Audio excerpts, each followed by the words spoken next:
Ben lifted his glass before I had decided whether to mention the boxes in our guest room. "To 11 years," he said. Candlelight caught the expensive watch I'd bought him when Mercer Renovation landed the bellwether job, and to the people who carry the weight. His mother, Elaine, touched her glass to his. I waited. Ben looked directly at me. "Maybe year 12 is when you stop being dead weight and start acting like my partner." Elaine laughed. Not loudly. Worse, a warm little puff of amusement, as if her son had finally delivered the punchline they'd practiced. My phone vibrated beside my plate. Mortgage payment cleared. $3,412.00 had left my personal checking account for the brick house Ben supposedly carried. The house where Elaine's boxes had appeared that morning. The house whose back door she'd unlocked without knocking 3 days earlier. I turned the screen face down. What I couldn't understand yet was why Ben looked relieved. The restaurant had been his choice, a steakhouse downtown with dark booths and brass lamps that made everyone look more prosperous than they were. Ben liked places where the servers remembered his bourbon. He called that relationships. I called it tipping 30% on a company card while asking me if we could delay paying the drywall supplier. "Benjamin," Elaine said, drawing out his name with fake reproach, "it's your anniversary." "That's why I'm saying it." He cut into his steak. "Honesty matters." The waiter had set down my sea base less than a minute before. Steam still rose from the lemon butter. I picked up my fork because my hand needed an assignment. "What weight are we discussing?" I asked. Ben sighed.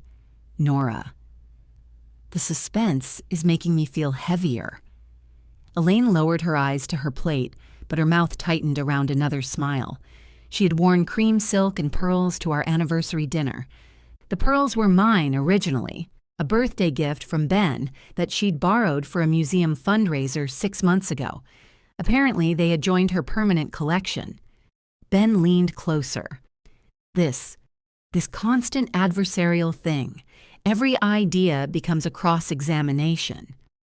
Which idea? The addition. My fork stopped halfway to the fish. Elaine reached for her wine. "What addition?" His gaze flicked toward his mother. There it was again, that relieved look, except now I understood part of it. He had been waiting to get past the word. Once he said addition in public, over linen and candlelight, it became a discussion instead of a secret. "The bedroom suite," he said, "off the back." "Our back? Don't do that." "I'm trying to identify the back." Elaine set down her glass. "Mine." The restaurant kept moving around us. Ice rattled into tumblers. A woman at the next table told a story about a labradoodle eating a passport. Somewhere behind me, a server struck a match. I looked at Elaine. "You're adding a bedroom to our house." "We're exploring an addition," Ben said. "No," Elaine said. "We decided on it." He gave her a quick, irritated look. That was the first useful thing anyone had done all evening. I took a sip of water. "Are the boxes in the guest room part of the exploration?" Elaine folded her napkin more neatly across her lap. "My lease ends soon." "How soon?" "At the end of next month." "And where will you live after that?" She looked at Ben. He set down his knife. "This is exactly what I mean. Mom needs a soft place to land. We have the room, and instead of saying, 'Of course, we'll figure it out,' you're treating her like she applied for a zoning variance. She might need one for the addition. Nora, you told your mother she could move into my house without telling me.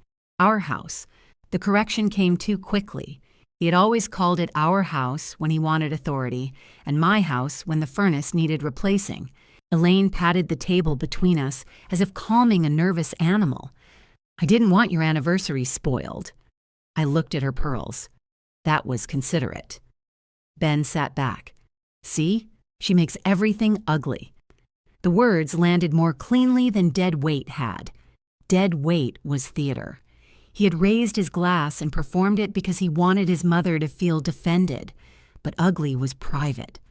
Ugly was what he thought my resistance did to the version of his life he preferred. A busboy arrived to clear Elaine's plate. Ben smiled at him and said, "Excellent. Thank you," with the gracious ease he used on everyone whose opinion of him wasn't guaranteed. My phone sat under my hand. I turned it over, opened the mortgage account, and stared at the next automatic payment date. The app asked if I was sure I wanted to cancel recurring withdrawals. For 11 years, money had moved out of my account so regularly that Ben treated it like weather.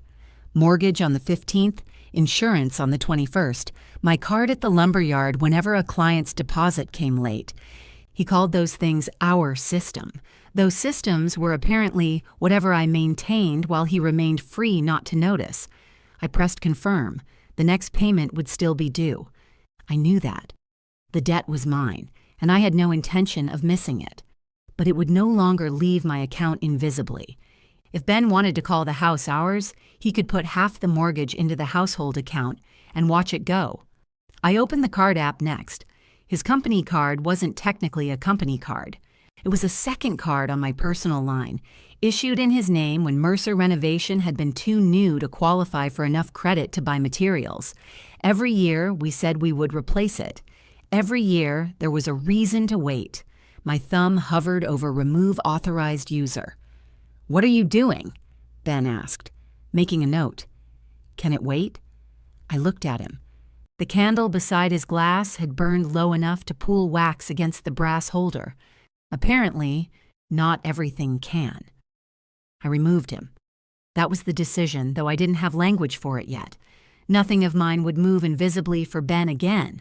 Not money, not labor, not permission. A server came by with the dessert menu. Elaine asked whether the chocolate cake could be served warm. Ben ordered 3 coffees and the cheesecake without asking me, because I always liked cheesecake. He was right. I did. For another 20 minutes, they talked around the future they had arranged. Elaine's dining table would go into storage because our table was perfectly adequate. Her wingback chair would fit near the living room windows if we shifted the bookcase. My office was small, but Elaine only needed a sitting room and I could work upstairs. "Where upstairs?" I asked. Ben stirred sugar into his coffee. "The guest room." "Where the boxes are, temporarily. And when she moves in," Elaine ate the pointed end of the cheesecake. "We'll all have to be flexible." I watched her drag the side of her fork through the raspberry sauce. "When did you give notice?" "Last Tuesday." 3 days earlier, she'd come through our back door at 8 in the morning while I was standing at the kitchen counter in Ben's old college t-shirt, trying to reconcile 2 vendor invoices. She hadn't knocked. She'd held up a brass key with a blue glass bead and announced, "Ben said this would be easier." I had assumed he meant easier than waiting on the porch when she came to drop something off. I'd told him that night I didn't want anyone entering the house without warning. He had kissed my temple while answering an email and said, "I'll talk to her." Apparently, he had. Dessert arrived. Ben ate half of it, fed his mother a bite, and talked about a roof replacement he was bidding in Brookfield. He was certain the client would sign by Friday. He was certain the Hillcrest deposit would clear by Monday. He was certain the addition could be done at cost. He kept celebrating, certain I would keep paying. On the ride home, Elaine sat in the back seat because Ben had insisted on driving. She hummed along with an old Fleetwood Mac song while streetlights moved across the windshield. I watched Ben's hands on the wheel, strong hands, scarred across 2 knuckles from a cabinet installation years before we met. He could walk into an empty room and see walls moved, light redirected, wasted space made useful. It was one of the first things I loved about him. I had mistaken that talent for care. "Did you draw the plans?" I asked. His fingers shifted against the leather. "Preliminary. Where are they?" "At the office." Elaine leaned forward between our seats. "The little window seat was my idea." "I'm sure it was." "It will look out on your roses. My roses will be under the addition." She settled back. "They can be moved." Ben glanced at me. "Can we not do this in the car?" "It's the first I've heard of my roses' travel plans."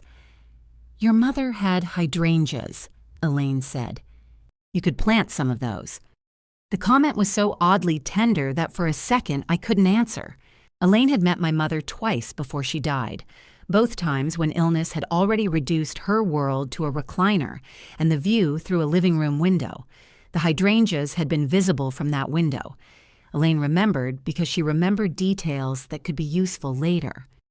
Ben reached over and put his hand on my knee. "We'll talk tomorrow." His palm was warm, familiar. 11 years of reaching for each other at red lights lived in that touch. I moved my leg toward the door. At home, the porch light illuminated the old blue glass knob. The glass had bubbles trapped inside it and a shallow chip along one edge. Ben and I had found 6 matching knobs in a salvage warehouse during our first year of marriage. We had spent a Saturday installing them, arguing cheerfully over the spindle screws, eating takeout on the bare living room floor. Elaine got to the door before I did. She pulled her copied key from her purse. "Use the front," I said. She paused. Ben came up behind us. "Nora, it's freezing." I asked her not to let herself in. "You asked me to talk to her. And did you?" "Yes." Elaine held up the key between 2 fingers. The blue bead swung beneath it. It was almost identical to mine. "He explained that you've been under pressure." I looked at Ben. He rubbed the back of his neck. "I told her to text first when possible." "When possible? Can we go inside?" I put my own key into the lock. The glass knob was cold against my palm. The guest room smelled like Elaine's perfume. 4 banker's boxes stood beneath the window, each labeled in black marker. Kitchen, linens, photos, important. A garment bag hung from the closet door. On the dresser sat a silver-framed photograph of Ben at his college graduation, with Elaine beside him, both of them sunburned and happy. My own overnight guests had never brought framed photographs. "This isn't storage," I said. Elaine stayed in the doorway. I thought it would feel less disruptive if I moved a little at a time. "Less disruptive to whom?" "Nora," Ben warned. I opened the closet. My winter coats had been pushed to one side to make room for 6 of Elaine's dresses. A cardboard tube rested on the floor. I pulled it out. Ben moved toward me. "Those are just sketches." The plans unfurled across the bedspread with a stiff whisper. They weren't just sketches. They had measurements, elevations, material notes, and a clean title block in the bottom corner. Mercer Residence In-Law Suite. Property owner, Nora Mercer. There was a space beside my name for a signature. The plan removed the back wall of my office, swallowed the rose bed, and connected a bedroom suite to the house through a new sitting room where my desk currently stood. Someone had drawn a window seat under 3 panes of glass. Elaine touched it lightly. That's what I was describing. I looked at the date in the title block. 6 weeks earlier. 6 weeks of Ben asking what I wanted for our anniversary. 6 weeks of Elaine borrowing pearls, bringing over soup, and commenting that my office never got enough sun. 6 weeks of them discussing where her chair would go while I paid the mortgage beneath their feet. "Who has seen these?" I asked. Ben's face changed. Only slightly, but I knew every version of it. The open, persuasive expression disappeared. Something managerial took its place. "Nora, let's wait until Mom leaves." "Who has seen them?" The zoning consultant. Elaine sat on the edge of the bed as if the conversation had become tiring. "Anyone else?" "A lender," he said. I stared at him. "Only to discuss options." "What options?" "The addition costs money." The words seemed to tilt the room. I looked down at the blank signature line beside my name. Ben stepped closer. "Nothing has been submitted. Nothing is final. I was trying to do the work so you wouldn't have to." Behind him, Elaine's copied key lay in the blue ceramic bowl on the hall table, shining under the lamp as though it had always belonged there. I rolled the plans slowly, careful not to tear them. "Where's the loan application, Ben?" He didn't answer. Elaine looked at him, and for the first time that night she seemed afraid too. "At the office," Ben said. "Where at the office?" "In my desk." "Which drawer?" He closed his eyes for a second. The bottom one. I picked up my purse. His eyes opened. What are you doing? Getting it. It's 10:30. You have a key. So do you, Elaine said softly. I looked toward the hall. Her copied key was still in the bowl, beside mine and Ben's, the blue bead almost glowing under the lamp. Ben stepped between me and the bedroom door. You've had wine. 1 glass, 2 hours ago. You had bourbon. I'm not driving anywhere. I'm suggesting we handle this like adults tomorrow morning. You applied for a loan against my house 6 weeks ago, and your mother's dresses are in my closet tonight. I did not apply. He pointed at the rolled plans. I had a conversation. There's a difference.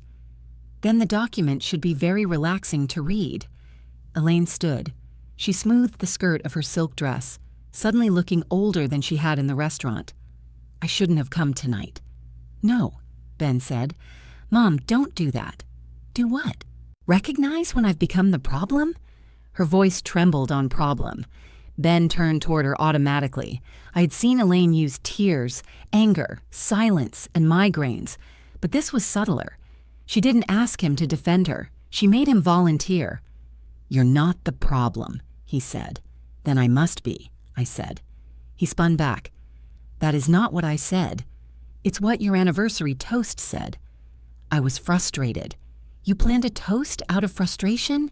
It wasn't planned. Elaine looked down.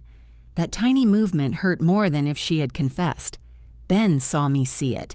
His face hardened. Fine. It came up earlier. Mom said she was worried you didn't value what I contribute, and I said sometimes I feel like I'm carrying a lot. It was a bad joke. Dead weight was a joke? You made a zoning joke. After you announced a building project on my house, our house, then why does the loan need my signature? That stopped him. The furnace clicked on beneath us. Warm air lifted the edge of the plan across the bed, unrolling enough to reveal my printed name again. Elaine picked up her garment bag. I'll take my things. No, Ben said. Yes. She opened the closet and gathered the dresses one armful at a time. I can tell the landlord I made a mistake. You gave notice. I'll find somewhere.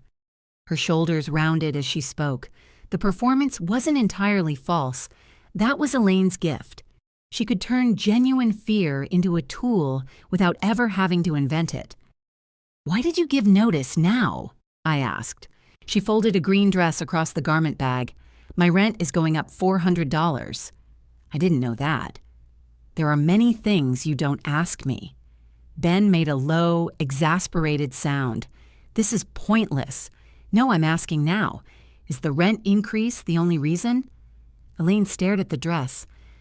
The stairs are becoming difficult when I carry groceries. The laundry room is in another building. Last winter I fell in the parking lot. You told us you slipped. I did slip. You said you weren't hurt. I wasn't. That doesn't mean I enjoyed lying there. Some of my anger shifted, not away from her, but enough to make room for an image I didn't want. Elaine on wet pavement, one glove soaked through, looking up at apartment windows where no one had noticed. You could have told me, I said. I told Ben. He put his hands on his hips, and I handled it. I looked at the plans. This is what you call handling it? I found a solution. You volunteered my office, my credit, and my signature. Your signature is not on anything. Yet. He stepped closer, lowering his voice as though we were now the reasonable people in the room. The preliminary numbers worked. The house has equity. The addition increases the value. Mom contributes what she's paying in rent now. It isn't charity. Did you plan to tell me before or after her lease expired? Tonight was supposed to start the conversation. By calling me dead weight? His jaw flexed. That came out wrong. Elaine zipped the garment bag. It did. He glanced at her, surprised. She didn't look at either of us. I told you she would feel ambushed. You said she'd say no if I asked too soon. Those are not the same thing. They began arguing over my shoulder, correcting each other's version of the conspiracy. Elaine had wanted a family dinner at the house. Ben had said a restaurant would keep things civilized. Ben had wanted to show me the sketches first. Elaine had said I'd focus on the cost before I understood the vision. Each detail was another small room they had entered together while I stood outside. I tucked the plans under my arm. "I'm going to the office," I said. "You can both stay here and decide whose ambush had better manners." Ben followed me downstairs. "Nora, wait." I took my coat from the hook beside the back door. You can't just take company documents. If my name is on them, I can read them. They're drafts. Then make me a paper crown out of them when I'm done. He almost smiled. That was the awful thing. For half a second, habit pulled at both of us. I saw the man who used to leave ridiculous notes in my lunch bag, who once spent an entire Sunday repairing a neighbor's porch because she couldn't afford to hire him. He saw the woman who could still make him laugh in the middle of a fight. Then his phone chimed. He checked it. "Did you lock my card?" "Mine." And yes. His thumb moved across the screen. "I have a material order processing tonight. Use the business account. The deposit hasn't cleared. Then move money from the account where the other deposits clear." His gaze sharpened. "What does that mean?" "It means I'm done pretending I don't notice when revenue disappears between the invoice and the bank balance. You do the books. How could revenue disappear without you knowing?" That question stayed with me. I opened the door. Cold air swept through the kitchen. Ben caught the edge before I could close it. "If the lumber order gets rejected, I lose tomorrow's crew." "You told me at dinner the Hillcrest deposit clears Monday." "It should." "Then order Monday. The crew is scheduled tomorrow." "That sounds like wait."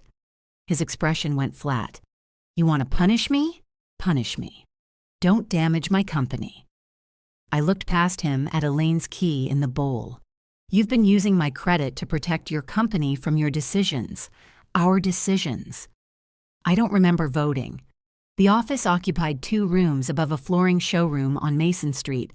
Ben had wanted exposed brick and black metal shelves because clients liked seeing a contractor with taste. I had wanted a lock on the file room because clients also liked not having their tax information stolen. We'd compromised by doing both and spending more than planned.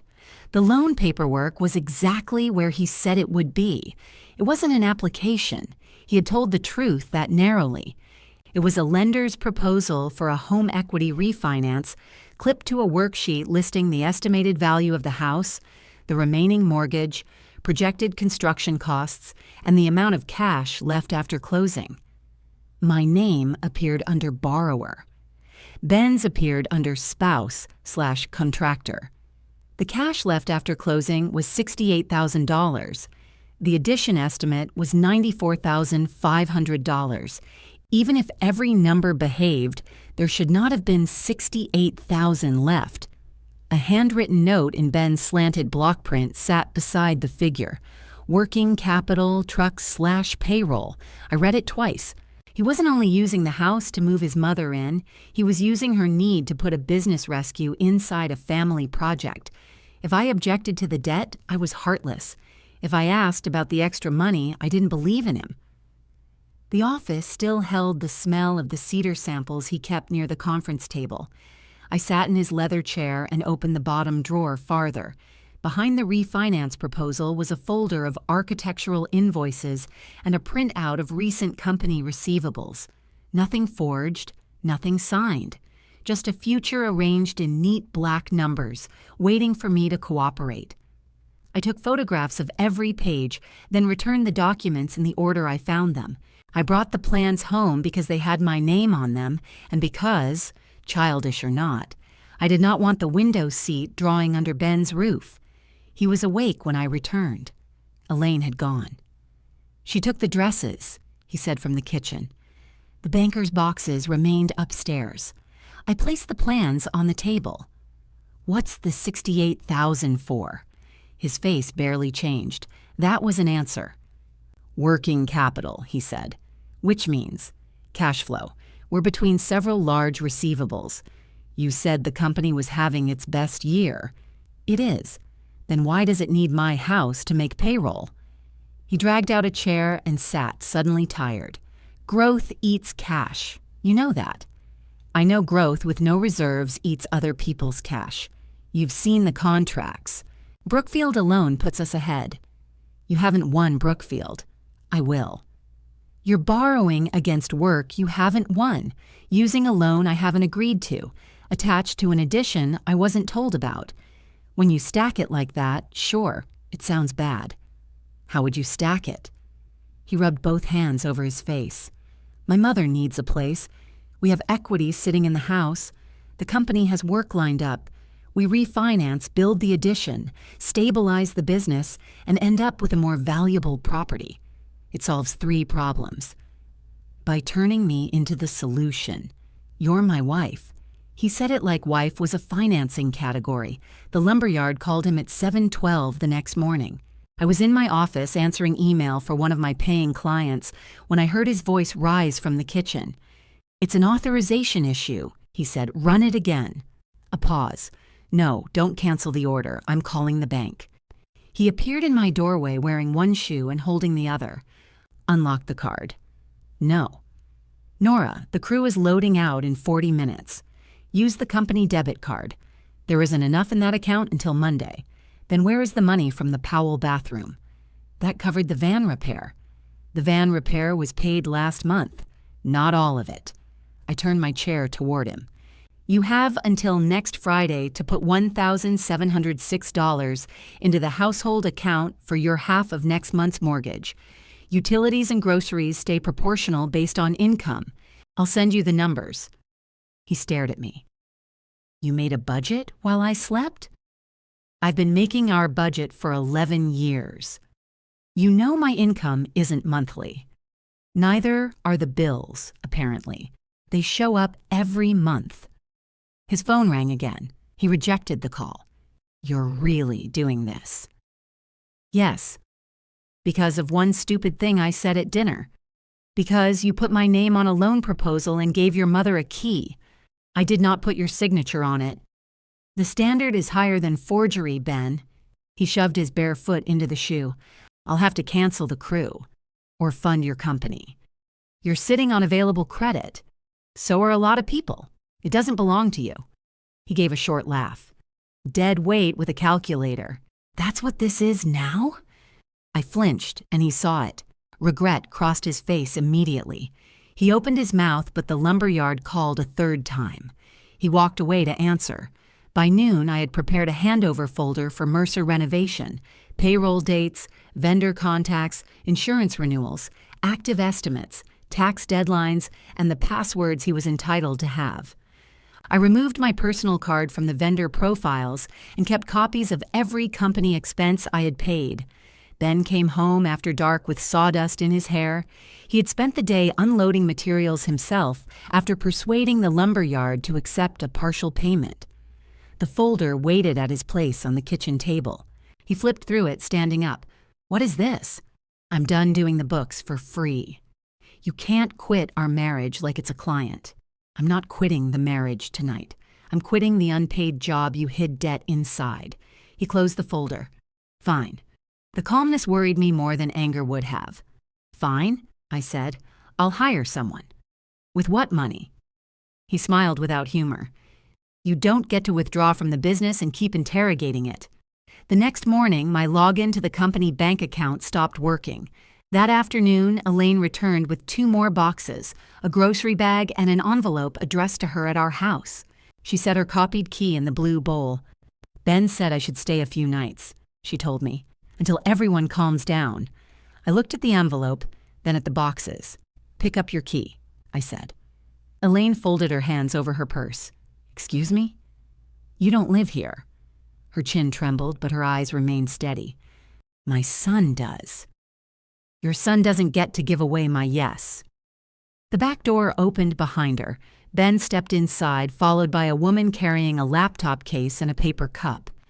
Nora, he said, you remember my cousin Tessa? Tessa lifted the cup in a cautious greeting. Ben dropped his keys into the bowl beside his mother's. She's taking over the books. Tessa's cautious greeting became a wince. I can come back, she said. No, Ben said. This is your home too. Tessa glanced around the kitchen. I'm pretty sure it isn't. Elaine lifted her grocery bag.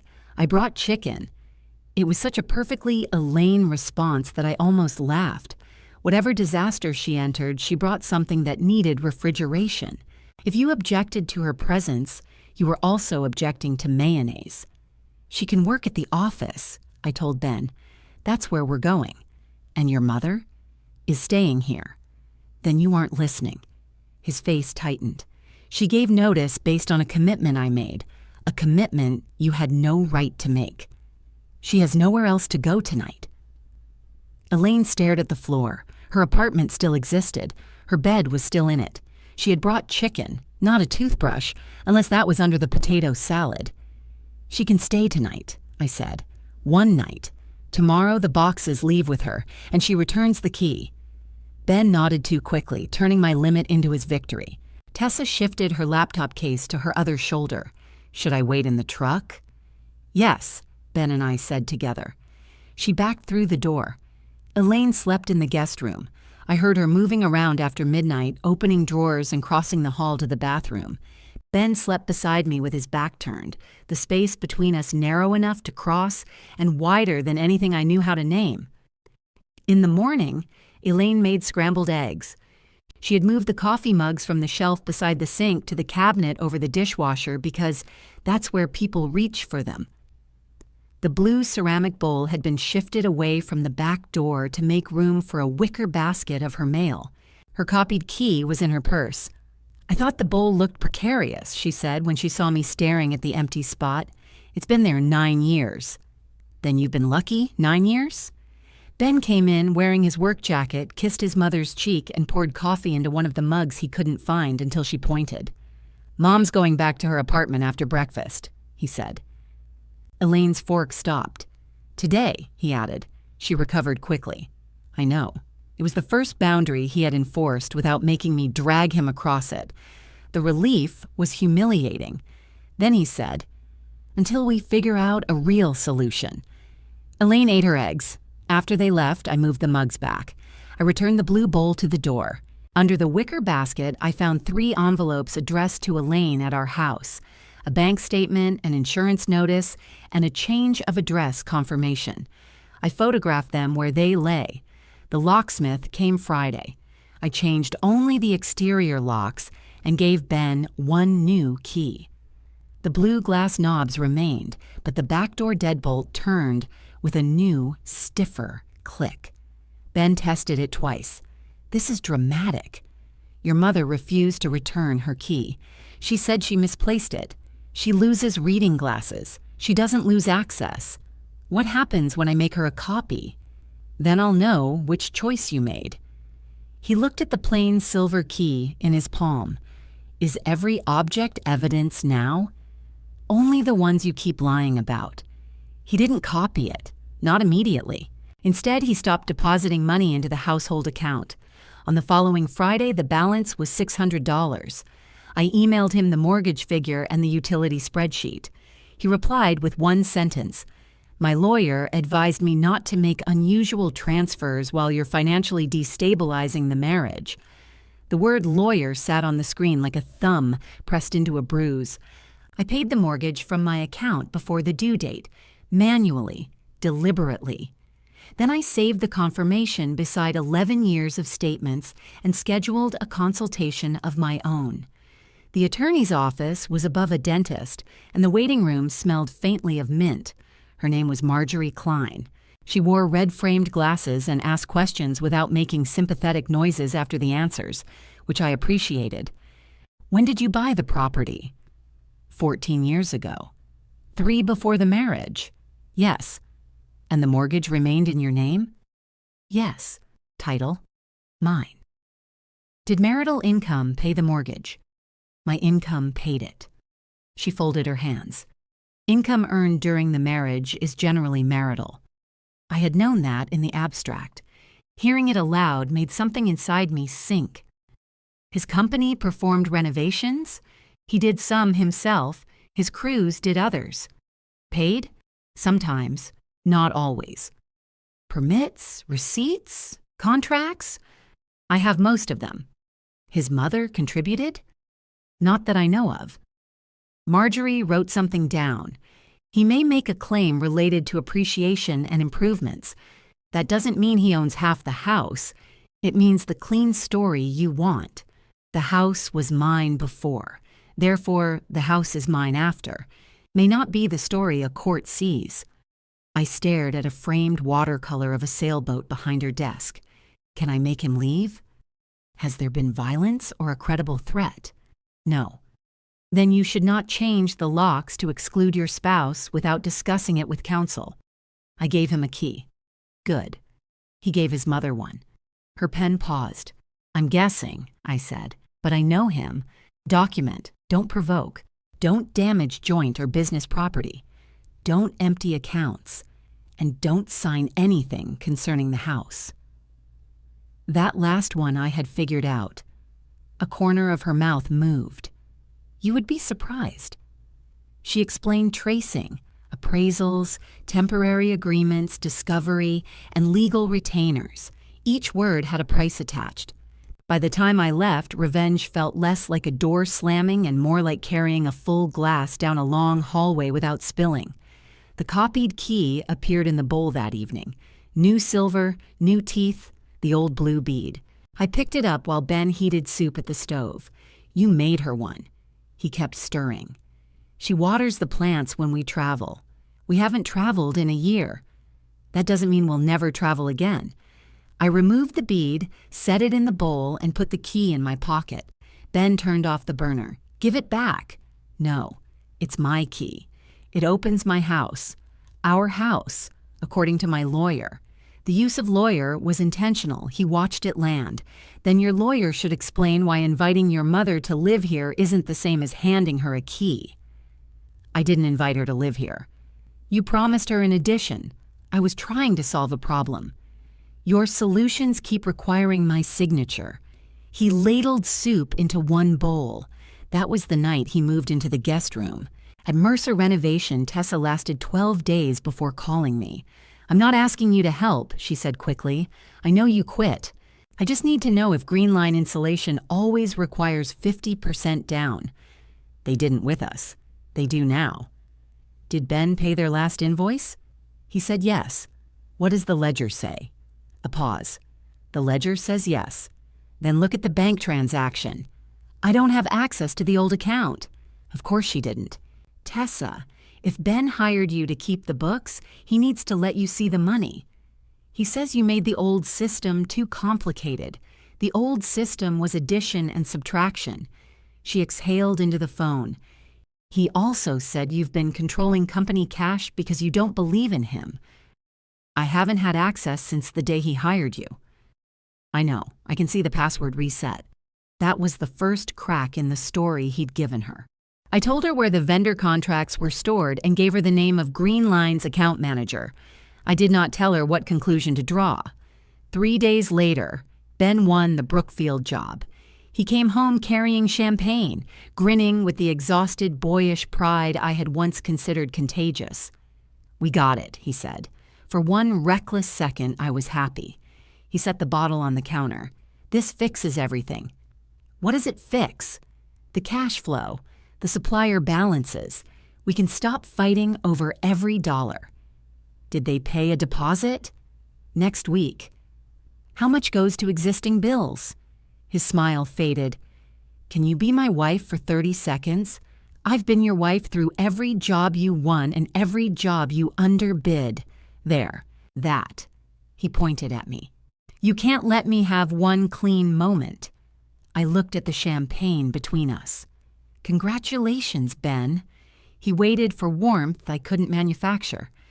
Thank you, he said finally. He took the bottle to the guest room. Brookfield didn't fix everything. It made him busier. That looked enough like success to delay consequences while increasing them. He hired 2 additional crew members, put deposits on custom windows, and promised the client a completion date that assumed every inspection happened on schedule.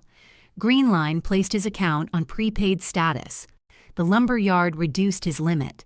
Ben responded by moving deposits from newer jobs to older ones and calling it sequencing.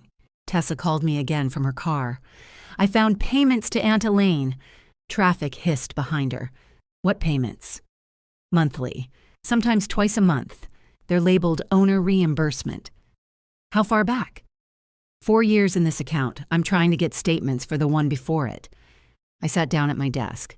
How much? About $52,000 total. I thought of Elaine's rent increase, her silk blouse, the vacations Ben said she paid for with careful saving. I thought of months when he had come to me ashamed, saying payroll was short, asking if I could cover the mortgage and the company insurance just this once. Was she an owner? Tessa asked. No. Did she loan the company money? Not that I was told. Tessa went quiet. Then, reluctantly, she did help with his first truck. How much? I don't know. He says he's been paying her back. Over 4 years? He says there were other advances. Ask for the loan records.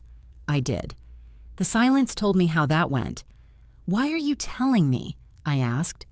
Because your card paid $11,000 in company materials last year, and none of that is labeled owner reimbursement. I'm not an owner either. Then what are you? I looked at the blue glass bead on my desk.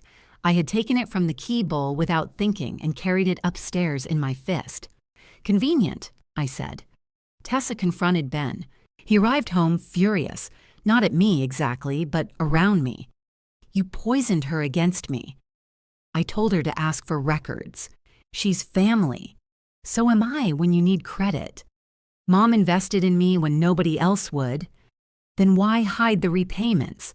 Because you audit every act of generosity until there's nothing human left in it. He said Elaine had emptied part of her retirement account when his first truck's transmission failed. He said she had covered insurance during the company's first winter. He said the payments were overdue gratitude, not theft. I believed some of it. That was what made the rest worse. Did you tell her the company was profitable while you were taking my money to repay your mother? I was trying to make everyone whole, except me. You had the house. The sentence came out before he could stop it. I heard the bargain underneath our marriage. His mother had sacrificed, so she deserved repayment. He had built value, so he deserved equity. I had a house, therefore whatever I gave after that did not count. An envelope from his attorney arrived 2 days later. Ben claimed a marital interest in the home's appreciation, compensation for renovations performed by his company, and reimbursement for funds Elaine had contributed to improvements. Attached were copies of receipts I had never seen. A refrigerator, hardwood, roofing materials, the blue glass doorknobs. At the bottom was a proposed solution. Ben and Elaine would buy out my interest through the refinance and assume possession of the house. The offer gave me 7 days to respond. That evening, Elaine let herself in with another copied key.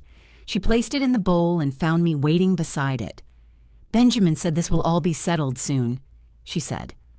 I picked up the bowl. Then I dropped it onto the tile. Blue ceramic broke between us. Her key skittered under the table. Elaine stared at the pieces. So did I said. You broke your own bowl, Elaine said. Yes. She looked at me as though this proved a theory.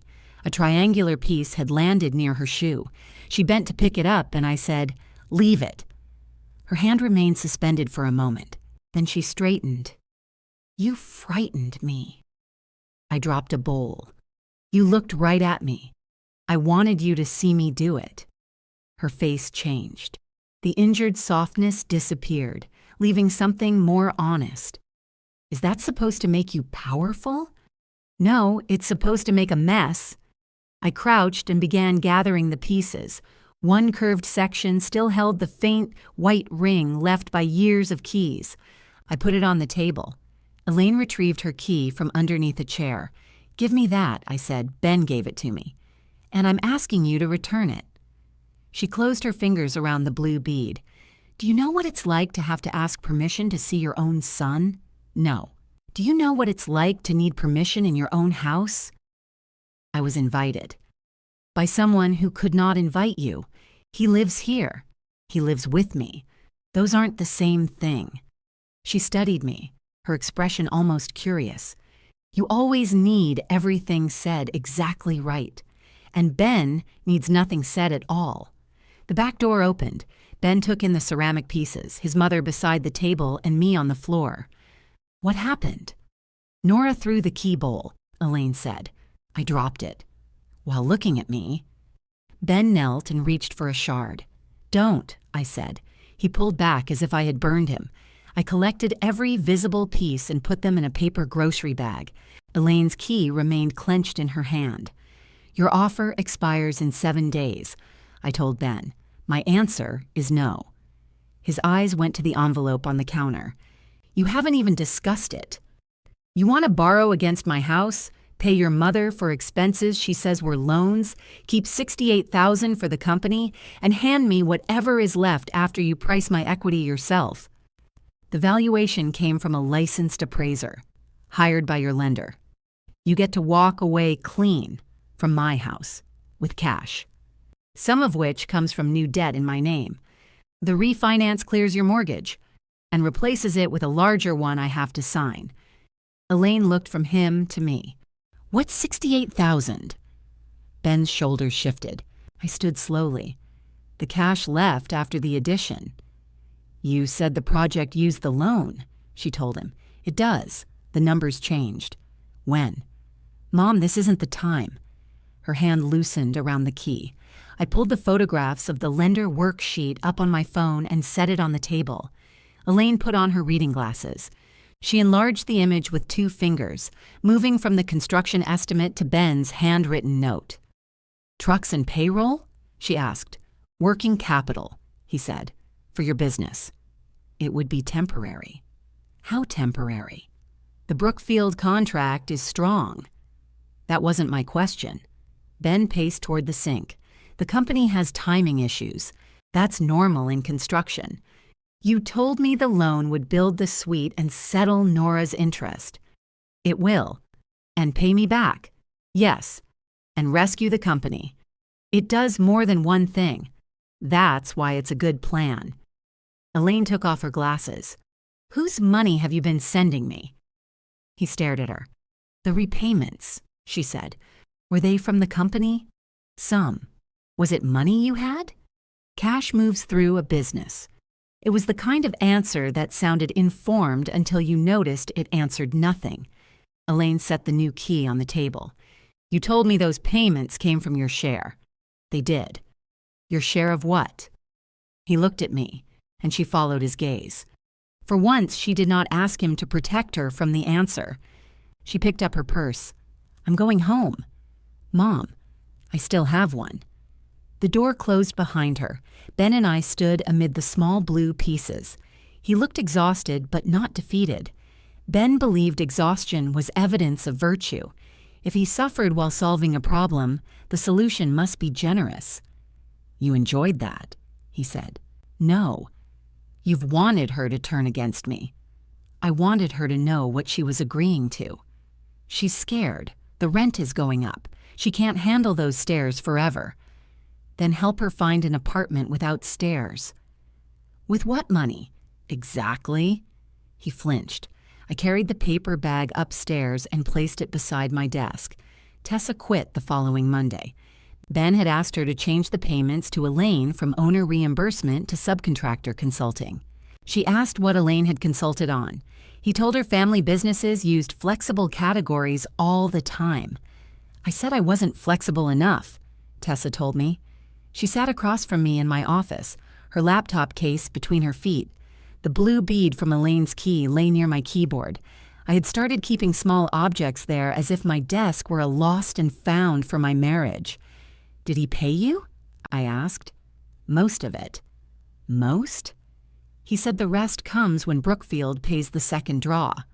I closed my eyes. Tessa slid a flash drive toward me. "These are the records I worked on: bank exports, vendor balances, the payroll schedule, and the reimbursement entries. I didn't take client plans or anything proprietary. You should give a copy to Ben." I did. "Why give one to me?" "Because some of the expenses are on your card, and because he told me you had sabotaged the company before I arrived."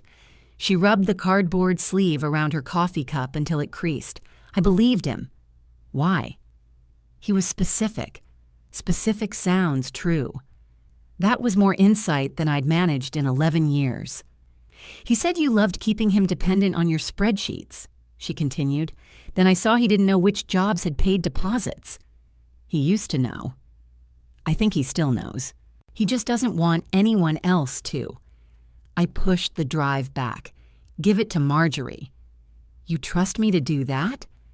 I trust you to decide if you want to be involved. She looked at the drive, then tucked it into her case. I'll call her. Tessa's records did not produce a clean victory. They produced hours. Marjorie billed for those hours in 6-minute increments. Some transfers to Elaine matched a real loan she had made during Mercer renovation's first winter. Others had no note, no schedule, and no clear business purpose. Several home improvements in Ben's claim were paid partly by his company, partly by my card, and partly by checks from Elaine. The blue glass doorknobs, it turned out, had gone on Elaine's card because ours was declined at the salvage warehouse. I had repaid her 2 weeks later. She had kept the original receipt and forgotten the repayment. Marjorie found the check image. 1 doorknob at a time, she said. This is going to cost more than the doorknobs. Much more. Ben filed for a share of the house's increase in value and credit for his labor. Marjorie told me some of that claim was reasonable. He renovated the property during the marriage, she said. You benefited. I also worked for his company. And we document that. But fairness is not a vending machine. You don't put in one sacrifice and get a matching one back. I hated the answer because it was true. The house was appraised again, this time by someone selected jointly. Ben's proposed buyout shrank after the legitimate mortgage balance, documented contributions, and realistic construction debts were included. He could not qualify for the refinance without my signature, and his new business statements did not satisfy the lender. He responded by becoming kind. He replaced the loose hinge on the pantry door. He brought home the ginger cookies I liked. He moved from the guest room to the couch so I could have space, then made coffee before I woke. For several days, we moved around each other with the careful courtesy of strangers, sharing a delayed flight. One night, I found him sitting on the kitchen floor with his back against the cabinets. The refrigerator door stood open. He was staring into it. "You're letting the cold out," I said. "My dad used to say that." "I know." He closed the door but stayed on the floor. "Brookfield delayed the second draw," he said. "Inspection? Change order dispute. How short are you?" He laughed once. "There she is." I almost walked away. 43, he said, by Friday. 1,000. No, dollars. We're ordering pizza. I sat in the chair across from him. He leaned his head back. Yes, 1,000. What happens? I delay suppliers, cover payroll, finish enough to trigger the draw. With what? He looked at me. I felt the old machinery engage. Questions, numbers, possible sequencing. I could move money from savings, restore the card, protect payroll for 2 weeks. Workers would be paid. The job might recover. Ben would kiss my forehead and call me brilliant. Then the mortgage would clear, another crisis would arrive, and he would tell someone else he carried me. I can't, I said. You can. I won't. He looked down at his hands. People are going to lose hours. Yes? You're comfortable with that? No. The answer unsettled him more than a defense would have. I thought partnership meant we didn't let each other drown, he said. I've been standing on the bottom, holding you above water. And now I'm getting out. At mediation, Ben wore the Navy suit from our anniversary dinner. The mediator was a patient man named Mr. Adler, who kept aligning his yellow legal pad with the edge of the table. Marjorie sat beside me. Ben's lawyer sat beside him. For 3 hours, we moved through numbers. Mortgage principal, premarital value, marital appreciation, documented improvements, company debt, my unpaid work, difficult to price but impossible to dismiss, Elaine's legitimate loan to the business, which belonged to Ben's side of the ledger, not the house. Ben offered the refinance again with a reduced cash payment. "The lender won't approve it," Marjorie said. "They will with Nora's income included." "I'm not signing," I said. Ben leaned forward. "Then let me assume the existing mortgage." "You can't." "I can after Brookfield closes." "When?" He said nothing, mister. Adler adjusted his pad. "The remaining option is sale." Ben turned to me. "You won't sell. I will." "You love that house?" "I do." He searched my face for the trick. "You'd hand it to strangers to keep it from me?" "I'd sell it because you already handed it to everyone except me." The room went still in the ordinary way rooms do when people stop shuffling paper. Ben's voice dropped. "My work is in every wall, and my money is under every month we lived there. Neither of us gets to turn that into ownership of the other." He looked toward his lawyer, but there was no legal response to that. The sale agreement took another hour. Ben would receive a negotiated share of the marital appreciation and credit for documented labor. I would receive the premarital value, the larger share of the remaining equity, and reimbursement for specific business expenses. Mercer Renovation stayed his, along with its debts. Neither of us got everything we claimed. When I signed, my hand shook. Ben watched it. "You don't have to do this," he said. "Yes," I said. "I do." The house sold to a couple who liked the uneven brick and wanted to keep the roses. Ben moved into a rented duplex near the company yard. Elaine found a ground-floor apartment 6 blocks from a grocery store. She used part of the money Ben legitimately owed her for the deposit and bought a folding cart for groceries. She never moved in with him. Mercer Renovation survived, though not in the form Ben had toasted. He sold 1 truck, reduced the crew, and hired a bookkeeper who required payment every Friday. Brookfield took longer than expected and earned less. Ben learned to say no to work he could not finance. Whether that lesson lasted was no longer my account to reconcile. After closing, he met me at the empty house for the final key exchange. The blue glass doorknobs caught late afternoon light, throwing pale circles onto the floor. Ben held out his key. "I'm sorry about the dinner," he said. I waited. "And the loan. And my mother. Your mother made her choices." "So did I." "Yes." He looked toward the back door. "I thought if I could keep everybody secure, it didn't matter how I did it." "You kept promising the same chair to everyone and expected me to stand." His mouth tightened. "That sounds like you." "It is." He placed the key in my palm and left. In my new place, I repaired the ceramic bowl badly. The cracks remained visible, and one piece sat slightly higher than the others. It rocked if I touched it. I set it beside the door anyway. Inside lay one newly cut key with a plain blue glass bead. When I came home that evening, I turned it in the lock, stepped inside, and closed the door behind me.